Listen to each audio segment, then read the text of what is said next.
जय Hind alpha squad, कैसे हैं आप लोग। और फाइनली एनडी का एग्जाम के फॉर्म भी आ चुके हैं, तो आपने फिलअप कर ही दिए होंगे या आप कर देंगे और फिर आपको तैयारी में लग जाना है। तो उसी क्रम में हम चल रहे हैं जहां हम पढ़ रहे हैं मेजरमेंट एंड मैकेनिक्स का लेक्चर नंबर 10, जो लास्ट लेक्चर है इसका। यहाँ सारे कॉन्सेप्ट आज के लेक्चर तक खत्म हो जाएंगे। उसके बाद हम अगला लेक्चर जो बनाएंगे उसमें सिर्फ और सिर्फ हम क्वेश्चंस को लेंगे, ठीक है। कई सारे क्वेश्चन मिलेंगे और ध्यान से वो लेक्चर मिस नहीं करना है।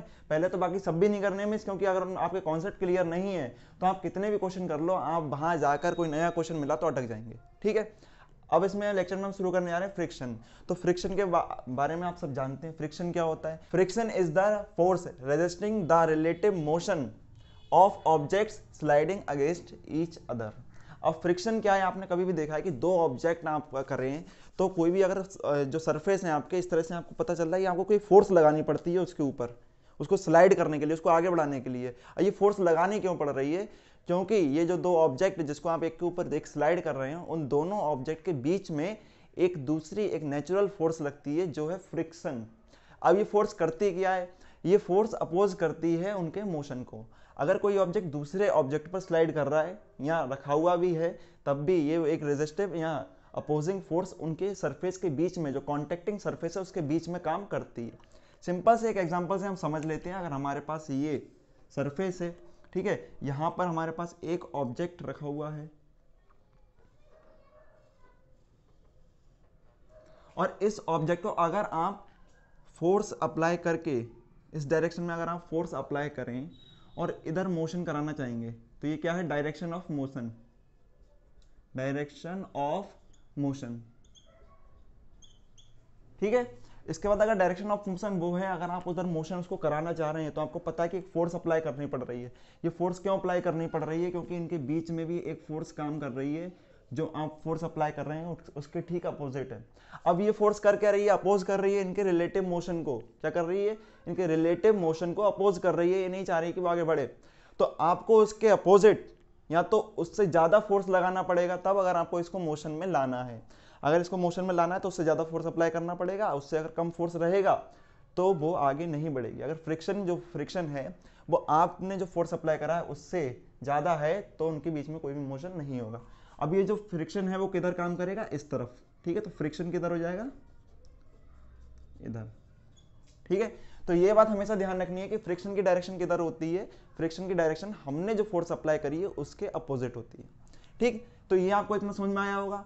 पर ये तो मैंने वो कंडीशन बताई जब ऑब्जेक्ट मोशन में है या मोशन कर रहा है। इसके अलावा अगर ऑब्जेक्ट सिंपल रखा हुआ भी है केवल, तब भी वहां पर फ्रिक्शन हमारा होगा। अब फ्रिक्शन से हमारे टाइप निकलते हैं, कितने टाइप का हमारे पास फ्रिक्शन हो सकता है। तो फ्रिक्शन हमारे पास देखिए कितने टाइप का है। सबसे पहले हम बात करते हैं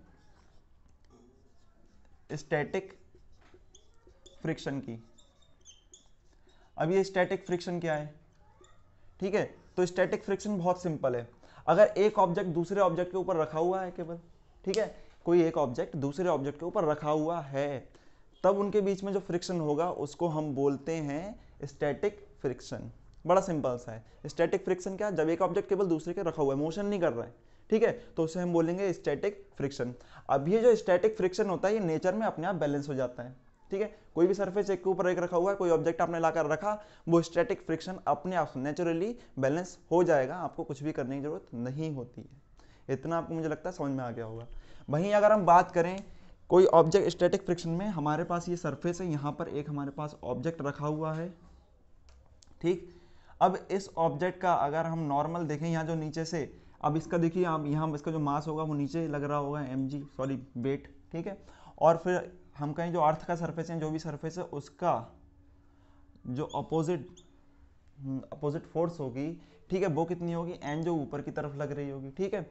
और तो ये हमारे पास क्या हो गया, एन, और इसका फ्रिक्शन होगा इसके बीच में, जिसको हम स्टैटिक फ्रिक्शन को एफ, स्मॉल एफ एस से रिप्रेजेंट करते हैं, ठीक है। ये नॉर्मल है, नॉर्मल इस पे किस पे बनाया, ये हमारे ऑब्जेक्ट पर, और ये कहाँ से है, जो हमारे पास सरफेस है उस सरफेस से ऊपर की तरफ लग रहा है ये फोर्स, ठीक है। नॉर्मल भी एक फोर्स है। ये फोर्स क्या है, ये ठीक इसके mg के अपोजिट एक फोर्स है जो ऑब्जेक्ट पर अप्लाई हो रही है इस सरफेस की वजह से। तो यहाँ पर हमारे पास निकल कर आता है कि Fs जो होता है स्टैटिक फ्रिक्शन में, Fs is directly proportional to n, ठीक है। और यहाँ से हमारे लिए कांस्टेंट मिलता है जिसको हम बोलते हैं, अब जब कांस्टेंट आ जाएगा प्रोपोर्शनल का साइन हटाने पे, उसको हम बोलेंगे म्यू एस, और फॉर्मूला हो जाता है F S equal to mu S N. ये फोर्स है, ये भी फोर्स ही है, ठीक है। तो ये आपको बता दिया मैंने। और ये क्या है, म्यू एस। अब म्यू एस है क्या, म्यू एस है आपका coefficient of static friction. Mu S क्या है, कोफिशिएंट ऑफ स्टैटिक फ्रिक्शन। इतना समझ में आ गया होगा। फिर हम बात करते हैं जो दूसरे टाइप का हमारा फ्रिक्शन है, उसकी बात मैं करता हूँ आपसे। तो यहीं मैं कर देता हूँ सेकेंड। चलिए, तो हम जो दूसरे टाइप का हम जो फ्रिक्शन पढ़ने जा रहे हैं, उस फ्रिक्शन को हम बोलते हैं लिमिटिंग फ्रिक्शन। क्या कहते हैं, लिमिटिंग फ्रिक्शन। अब इसको ध्यान देते हैं, लिमिटिंग फ्रिक्शन क्या होता है। चलिए, तो देखिए आपके पास अगर दो ऑब्जेक्ट रुके हुए हैं, एक के ऊपर एक रखा हुआ है कोई ऑब्जेक्ट, और वहां आप क्या करते हैं, तब तक उसके बीच में स्टैटिक फ्रिक्शन काम करता है, ठीक। और जैसे ही आपने एक ऑब्जेक्ट को दूसरे ऑब्जेक्ट पर चलाना शुरू करा, ध्यान दीजिए क्या करा, चलाना शुरू करा, तो आपको पता है कि आपको उस ऑब्जेक्ट को अगर मोशन कराना है, जैसे मुझे अगर इसको मोशन कराना है तो मैं इसको फोर्स अप्लाई करना शुरू करूंगा।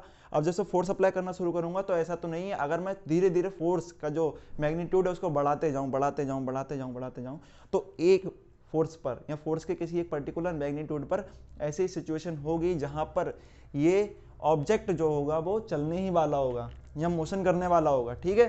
तो वो जो पॉइंट है, उस टाइम पर जो फ्रिक्शन है उसको हम बोलते हैं लिमिटिंग फ्रिक्शन, ठीक है। ऐसा फ्रिक्शन मतलब जो लास्ट में आपका जो मोशन करने वाला होता है, इतनी फोर्स अप्लाई कर दो कि वहां पर जो लास्ट कंडीशन या कैसे पर्टिकुलर फोर्स जिस पर ये ऑब्जेक्ट मोशन करने ही वाला है, उस टाइम पर जो फ्रिक्शन आएगा जो उस फोर्स के बराबर होगा, उसको हम बोलते हैं लिमिटिंग फ्रिक्शन।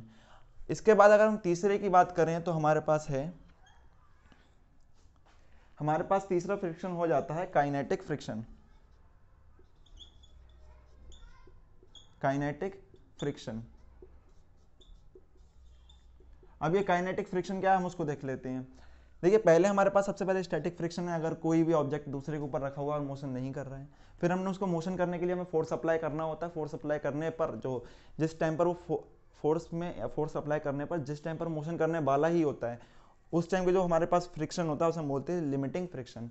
और जैसे ही वो मोशन करना शुरू कर देता है तो वहाँ उन दोनों सरफेस के बीच में जो फ्रिक्शन लगता है उसे हम बोलते हैं काइनेटिक फ्रिक्शन, ठीक है। अगर ये ऑब्जेक्ट अगर मैं मोशन में आपको दिखा रहा हूँ तो यहाँ पर जो फ्रिक्शन लगेगा उसे हम बोलेंगे एफ के, काइनेटिक फ्रिक्शन। और यहाँ पर भी हमारे लिए एक फॉर्मूला मिलेगा, पहले मैं इसको बता देता हूँ आपके लिए क्या निकलेगा। सबसे पहले kinetic friction is directly proportional to N, ठीक है। वही बात एन आपको मैंने बता दिया क्या है, जो सरफेस से ऊपर फोर्स लग रहा है, ठीक है। और यहाँ पर इसको फिर से हम प्रोपोर्शनल साइन जब हटेगा तो हमारे पास क्या आ जाएगा, म्यू के एन। क्या हो जाएगा, म्यू के एन। आपको इतना मुझे लगता है समझ में आ गया होगा। तो kinetic friction is equal to mu K N. अब ये म्यू के क्या है, वहाँ म्यू एस था जो मैंने बताया था कोफिशिएंट ऑफ स्टैटिक फ्रिक्शन, यहाँ पर म्यू के है जो है कोफिशिएंट ऑफ काइनेटिक फ्रिक्शन, ठीक। अब देखते हैं क्या होगा इसके अलावा। अब यहाँ पर आपको सबसे जो इंपॉर्टेंट पॉइंट ध्यान रखना है कि जो हमारे पास एफ एस होता है, इस एफ एस की जो वैल्यू होती है, ये एफ एस की वैल्यू 0 से बड़ी होगी या 0 के बराबर हो सकती है। एक मिनट, इसको एफ एक्स कर देते हैं, ठीक। और ये छोटी हो सकती है, बराबर हो सकती है किसके, म्यू एस के, सॉरी म्यू एस एन के, ठीक है, म्यू एस एन के। तो आपको ये इसकी वैल्यू ध्यान रखनी है, ये बात हम हमेशा ध्यान रखें। लेकिन आपको यहाँ पर दे रखा है कि जो एफ एस है वो 0 हो सकता है, पर नेचुरली ऐसा होता नहीं है। कोई भी दो सरफेस के बीच में फ्रिक्शन 0 होता नहीं, कुछ ना कुछ फ्रिक्शन होगा जरूर, क्योंकि हर सरफेस में कुछ ना कुछ थोड़ा बहुत फ्रिक्शन जरूर होता है। भले ही चाहे वो इतना नेग्लिजिबल हो कि उसको हम 0 मान लें, पर फ्रिक्शन होता जरूर है, ठीक है। दूसरी बात आपको ये ध्यान रखनी है कि फ्रिक्शन जो है वो नॉन कंजर्वेटिव फोर्स है। क्या है ये फ्रिक्शन, क्या है, एक नॉन कंजर्वेटिव फोर्स है, ठीक है। ये एक नॉन कंजर्वेटिव फोर्स है, क्योंकि ये जो आप फोर्स अप्लाई कर रहे हैं, जो आप वर्क करेंगे इसके ऊपर फ्रिक्शन के अगेंस्ट, तो वहाँ पर ये जो फ्रिक्शन का जो वर्क होता है वो उसके पाथ पर डिपेंड करता है। इसीलिए क्या है, नॉन कंजर्वेटिव फोर्स है। तो इतना सब आपको समझ में आ गया होगा। अगर आप नोट करना चाहें तो इसको नोट भी कर सकते हैं। तो अब हम बात कर रहे हैं, देखिए जो फ्रिक्शन है उसमें आगे पहुंच चुके हैं। काइनेटिक फ्रिक्शन हमने देख लिया। अब काइनेटिक फ्रिक्शन भी दो टाइप का होता है, ठीक है। तो यहाँ पर काइनेटिक फ्रिक्शन के दो टाइप हो गए। एक तो होता है स्लाइडिंग फ्रिक्शन, ठीक। और दूसरा हमारे पास जो होता है वो होता है रोलिंग फ्रिक्शन।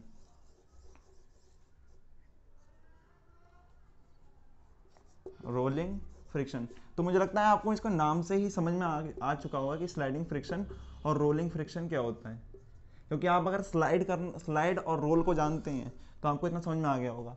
अगर हमारे पास कोई ऑब्जेक्ट है, देखिए दोनों ही काइनेटिक फ्रिक्शन के टाइप हैं, क्योंकि दोनों ही फ्रिक्शन में एक ऑब्जेक्ट दूसरे ऑब्जेक्ट ने सरफेस के ऊपर मोशन करेगा, ठीक है। तो अगर हमारे पास कोई ऑब्जेक्ट है और अगर वो स्लाइड करता है किसी दूसरे ऑब्जेक्ट के ऊपर, ठीक है, इस तरह से स्लाइड करता है, तो इसको हम बोलते हैं स्लाइडिंग फ्रिक्शन। ये डायरेक्शन ऑफ मोशन है, डायरेक्शन ऑफ मोशन, ठीक है। इतना आपको मुझे लगता है समझ में आ गया होगा। और वहीं अगर फ्रिक्शन इसका अपोजिट यहाँ पर एफ के होगा, ठीक है, क्योंकि ये काइनेटिक फ्रिक्शन ही है तो कोई चेंजेस नहीं आना है। और फोर्स आप इधर अप्लाई कर रहे होंगे, ये फोर्स वो है जो आपने अप्लाई करी है, ठीक है। तो स्लाइडिंग फ्रिक्शन क्या होता है, जब कोई एक बॉडी या ऑब्जेक्ट दूसरे ऑब्जेक्ट या सरफेस के ऊपर स्लाइड करता है तो उनके कॉन्टेक्टिंग सरफेस के बीच में जो फ्रिक्शन लगता है वो काइनेटिक फ्रिक्शन ही होता है। और इस तरह का जो फ्रिक्शन होता है यहाँ हम उसको स्लाइडिंग फ्रिक्शन भी बोल सकते हैं, ठीक है। तो उसमें कोई चेंज नहीं है, ये स्लाइडिंग फ्रिक्शन काइनेटिक फ्रिक्शन का एक टाइप है।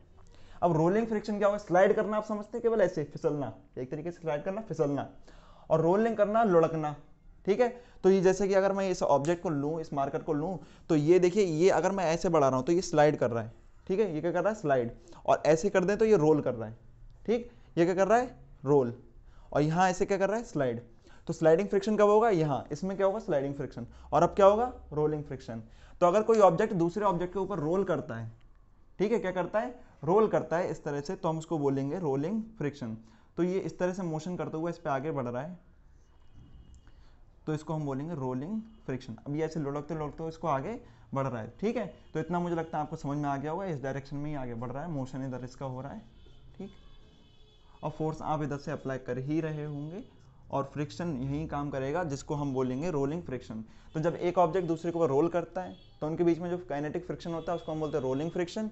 और वहीं अगर एक ऑब्जेक्ट दूसरे के ऊपर स्लाइड करता है तो उनके बीच के फ्रिक्शन को बोलते हैं हम स्लाइडिंग फ्रिक्शन। ये सारे कॉन्सेप्ट्स आपको क्लियर हो गए होंगे।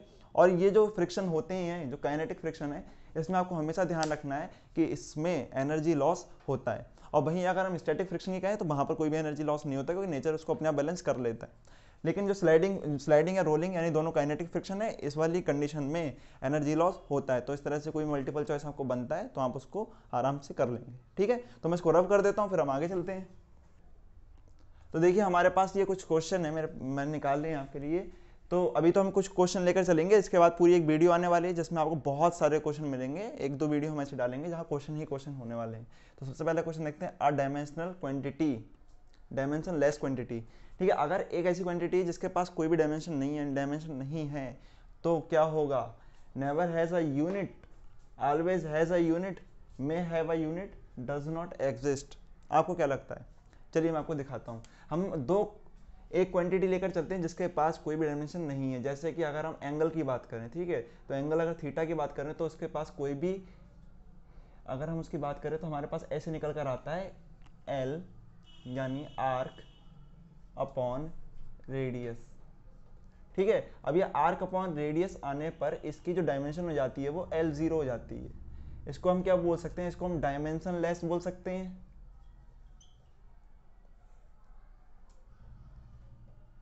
ठीक है। क्या बोल सकते हैं इसको, डायमेंशन लेस। तो जब इसको हम डायमेंशन लेस बोल रहे हैं, क्यों कहा, क्योंकि इसमें कोई भी डायमेंशन नहीं निकल रही है, आर्क अपॉन रेडियस, तो L0 निकलता है, डायमेंशन लेस हो गई। अब क्या इस डायमेंशन लेस होने पर इसकी यूनिट होती है या नहीं होती है, तो यहाँ हम देखते हैं इसके पास यूनिट होती है। इसके पास जो यूनिट होती है वो इसकी होती है रेडियन। इतना आपको मुझे लगता है समझ में आया होगा कि यूनिट होती है। पर कोई ऐसी हमारे पास क्वांटिटी भी हो सकती है डायमेंशन लेस जिसकी कोई भी यूनिट ना हो, जिस वजह से हम यहाँ कह सकते हैं कि यानी यूनिट हो भी सकती है और नहीं भी हो सकती है। इस वजह से ऑप्शन सी है वो करेक्ट है, इसको ऑप्शन सी कर लें और इसको कर लें ऑप्शन डी, ठीक है। तो ऑप्शन सी हमारा करेक्ट है, मे हैव अ यूनिट, यानी उसकी यूनिट हो भी सकती है और नहीं भी, ठीक है। इस कंडीशन में यूनिट है। और अगर कोई ऐसे ही डायमेंशनलेस क्वांटिटी है सिंपली, तो आपके पास नहीं होगी वहाँ पर कोई भी तरह, किसी भी तरह की यूनिट। देखिए अब सेकंड क्वेश्चन पे चलते हैं, आ यूनिटलेस क्वांटिटी। पहला ऑप्शन है never has a non zero dimension, second always has a non zero dimension. हमारे पास अगला ऑप्शन है, सॉरी इसको भी यार सी है, सब बी लिख दिए हैं, तो ये क्या है सी हमारे पास, may have a non zero dimension और डजंट एग्जिस्ट। अब देखिए हमारे पास सबसे पहला क्या है, यहाँ पर हम बोले यूनिट लेस क्वांटिटी, यानी ऐसी क्वांटिटी जिसका कोई यूनिट नहीं है। अब यूनिट किसी क्वांटिटी का बनता कैसे है, पहले वो पता होना चाहिए। तो इसके लिए मैंने पहला लेक्चर में जब बोला था, आपको डायमेंशन पढ़ाया था, पहले या दूसरा लेक्चर होगा, तो वहाँ आपको बताया कि जो डायमेंशंस होती हैं वो एक्चुअली यूनिट को ही रिप्रेजेंट करती हैं। अगर उसके पास यूनिट नहीं है तो इसका मतलब उसके पास डायमेंशन भी नहीं है। तो ऑप्शन ए यहाँ पर सही हो जाएगा, never has a non zero dimension. ठीक है, थर्ड क्वेश्चन पर चलते हैं। A stone is released from an elevator going up with an acceleration A. ठीक है, the acceleration of the stone after release is. ठीक है, आफ्टर द रिलीज इज। अब एक एलिवेटर है, ठीक है, एक एलिवेटर है, ये कहाँ जा रहा है, ऊपर जा रहा है ए एक्सेलरेशन के साथ। ठीक है, तो ये ए एक्सेलरेशन से ये एलिवेटर ऊपर जा रहा है। ठीक, इसके अंदर एक स्टोन है। ठीक, अब इस स्टोन को यहाँ पर देखिए जब ऊपर जा रहा है तो इसको नीचे की तरफ इस पर जी भी काम कर रहा होगा, यानी ग्रेविटेशनल एक्सेलरेशन इस पर लग रहा होगा। अब ये ग्रेविटेशनल एक्सेलरेशन लग रहा है वो नीचे की तरफ लग रहा है, एलिवेटर ऊपर की तरफ जा रहा है। हमसे क्वेश्चन में ये पूछा है अगर स्टोन यहाँ से इसको नीचे छोड़ दिया जाए, ठीक है, क्या कर दिया जाए, छोड़ दिया जाए, तब उस पर कितना एक्सेलरेशन होगा। The acceleration of the acceleration of the stone after the release is. जब उसे छोड़ देंगे, अब हमें ध्यान रखना है कि आपको क्या लगेगा कि ये ऊपर ए से जा रहा है, जी से नीचे आ रहा है, तो ये नीचे गिरेगा, तो आपके दिमाग में सीधे से आएगा कि यार नीचे की तरफ जी है, ऊपर की तरफ स्टोन पर लगने वाला ए है, तो अगर इन दोनों के हिसाब से अपोजिट डायरेक्शन होने की वजह से यहाँ पर जी माइनस ए निकलेगा, क्योंकि स्टोन नीचे गिरेगा इसका मतलब जी बड़ा है। ठीक है, और ए से ऊपर जा रहा है, तो ये ऑप्शन गलत हो जाएगा आपका। अगर आपने सोचा है कि ये वाला ऑप्शन आपका हो रहा है तो वो आपके पास गलत हो रहा है। ठीक है, डाउनवर्ड ऐसा नहीं होगा। आप सोचे कि डाउनवर्ड होगा जी माइनस ए डाउनवर्ड, तो ऑप्शन आपका गलत हो जाएगा, क्योंकि देखते ही क्वेश्चन को यही वाला ऑप्शन ध्यान आता है। पर उसमें बोला क्या है, आफ्टर द रिलीज। अब जब आपने रिलीज कर दिया उसके बाद वो केवल और केवल जी के एक्सेलरेशन से ही नीचे गिरेगा, तो ऑप्शन आपका डी सही है कि उस पर कितना एक्सेलरेशन काम करेगा, स्मॉल जी, जो होगा डाउनवर्ड। ठीक है, इसके आगे चलते हैं हम। Fourth question, a car accelerates on a horizontal road due to the force exert by. अब हमारे पास कोई कार है जो हॉरिजॉन्टल रोड पर चल रही है, ठीक है, तो उसका जो मोशन हो रहा है, या हम कहें जो रोड पर मोशन कर पा रही है, एक्सेलरेट हो पा रही है, उसका रीज़न क्या है, वो किसकी फोर्स के द्वारा, एक्सर्टेड फोर्स के द्वारा वो चल पा रही है। ठीक है, तो उसका ऑप्शन आपके पास क्या होगा, देखिए क्या, the engine of the car, ठीक है, the driver of the car, the earth, the road. अब यहाँ पर चलते हैं, हम लगाते हैं न्यूटन का थर्ड लॉ। न्यूटन का थर्ड लॉ क्या कहता है, action, every action has opposite and equal reaction. अब जब आप कार चलाते हैं तो कार का एक्शन, ठीक है, जो एक्शन फोर्स होती है कार की, वो कहाँ लगती है, रोड पर। तो कार अगर चल पाती है तो इसका रीज़न ये होता है कि रोड के द्वारा जो आपके पास रिएक्टिव फोर्स है या रिएक्शन लग रहा है, उसकी वजह से आप चल पाते हैं। जैसे अगर आप नॉर्मली भी चलते हैं तो वही चीज़ होती है कि आप अपने पैर से एक्शन पृथ्वी पर यानी अर्थ पर लगाते हैं, और अर्थ उतना ही रिएक्शन आप पर लगाता है, या आप अगर रोड को लेकर चल रहे हैं तो रोड उस पर लगाता है। अब यहाँ पर रोड भी दे रखा है, अर्थ भी दे रखा है, अगर रोड नहीं दिया होता तो हम अर्थ लगा सकते थे, लेकिन अर्थ भी दिया, रोड भी दिया है, तो भाई केवल उसी रोड की बात हम करेंगे। तो इसको हम रब कर देते हैं, और यहाँ पर ऑप्शन आप देख लीजिए, इसको डी सही है, इसको मार्क कर दें। तो नेक्स्ट क्वेश्चन है हमारे पास, in a projectile motion the velocity, ठीक है, is always perpendicular to the acceleration, is never perpendicular to the acceleration, is perpendicular to the acceleration for one instant only, is perpendicular to the acceleration for 2 instant only। ठीक है, यानी सीधी सी बात है, सारे option देखो तो एक ही बात बताना चाह रहा है, क्या कि प्रोजेक्टाइल मोशन में वेलोसिटी और एक्सेलरेशन परपेंडिकुलर होते हैं, कब होते हैं और कितनी बार होते हैं, अब ये हमें देखना है। तो चलिए हमें फिगर बना लेते हैं। प्रोजेक्टाइल मोशन का बड़ा सिंपल सा जो फिगर होता है इस तरह से होता है कुछ, तो ये हमारे पास होता है प्रोजेक्टाइल मोशन का फिगर। ठीक है, अब हमें देखना है कि हमारे पास u और a, यानी जो वेलोसिटी और हमारे पास एक्सेलरेशन, सॉरी u नहीं है, इसको g कह देंगे क्योंकि यहाँ पर g चलता है। तो u और g कब परपेंडिकुलर होते हैं या कितनी बार परपेंडिकुलर होते हैं, क्योंकि सभी ऑप्शन में परपेंडिकुलर तो है, इसमें तो नहीं भी है, तो आपको देखना है कि क्या नहीं भी होता है, तो हम वो देखते हैं। ठीक है, तो यहाँ पर क्या है, ग्रेविटेशनल एक्सेलरेशन लगता है जो हमेशा नीचे लगेगा, तो ऑब्जेक्ट इस कंडीशन में हो सकता है, यहाँ हो सकता है, यहाँ हो सकता है, यहाँ हो सकता है, यहाँ पर हो सकता है, यहाँ पर हो सकता है। अब सब कंडीशन में अगर हम उसकी वेलोसिटी की बात करें तो यहाँ वेलोसिटी की डायरेक्शन ये होगी, जी की डायरेक्शन ये है, ये u है, ये g है, सेम इसमें जी इधर होगा, इसमें भी जी इधर होगा, ठीक है। जी तो सब में नीचे ही होगा, इतना तो मुझे लगता है आपको समझ में आ गया होगा कि जी तो हमारा नीचे ही लगना है। अब यहाँ पर वेलोसिटी की डायरेक्शन ये हो गई, यहाँ पर ये हो गई, यहाँ पर ये हो गई, यहाँ पर ये हो गई, यहाँ ये हो गई। अब आपने सब जगह देख लिया तो आपको क्या मिला कि इस वाली पोजीशन में यानी इस वाली कंडीशन में जो u और g यानी वेलोसिटी और ग्रेविटेशनल एक्सेलरेशन है या केवल एक्सेलरेशन है वो कैसे हैं आपस में परपेंडिकुलर हैं। पर ये केवल एक ही बार ऐसा हुआ है और वहाँ दूसरी कोई भी कंडीशन ऐसी नहीं है जहाँ पर हुआ हो। तो यहाँ पर क्या है, is perpendicular to the acceleration for one instant only. तो केवल एक इंस्टेंट के लिए ये परपेंडिकुलर होती है वेलोसिटी ग्रेविटेशनल एक्सेलरेशन के। इसके अलावा सेम क्वेश्चन को दूसरे तरह से पूछ सकते हैं कि ऐसी कौन सी कंडीशन होती है जहां पर प्रोजेक्टाइल मोशन में वेलोसिटी एक्सेलरेशन के परपेंडिकुलर होती है। तो वो कंडीशन होती है आपकी ये हाइट वाली, या जो आप कह सकते हैं मैक्सिमम हाइट जो वो पहुंचता है, ठीक है, ये जितनी ऊंचाई, क्योंकि यहाँ पर जाकर क्या होता है उसका जो यहाँ पर वेलोसिटी होती है वो इस डायरेक्शन में लगने लगती है, क्योंकि वो केवल इधर मोशन करता है, फिर ऊपर मोशन नहीं करता है। तो इस कंडीशन में क्या होता है, जी और यू यानी वेलोसिटी प्रोपोर्शनल एक दूसरे के परपेंडिकुलर हो जाते हैं। तो इस वीडियो में तो इतना ही, और इसके बाद हम लेक्चर भी जो चलेंगे कॉन्सेप्ट वाले वो तो चलते रहेंगे, और साथ में इस चैप्टर के जो पूरा कराया है इसके कई सारे क्वेश्चन आपको मिलने वाले हैं। और अगला जो हम लेक्चर यानी चैप्टर शुरू करने जा रहे हैं उसका नाम है वर्क, पावर एंड एनर्जी। और अगर ये वीडियो आपको अच्छा लगा तो इसको लाइक कर लें, चैनल को सब्सक्राइब कर लें, क्योंकि यहाँ आपको मैथ और साइंस का फ्री कोर्स मिल रहा है, तो उसके आप पूरे मजे उठा सकते हैं।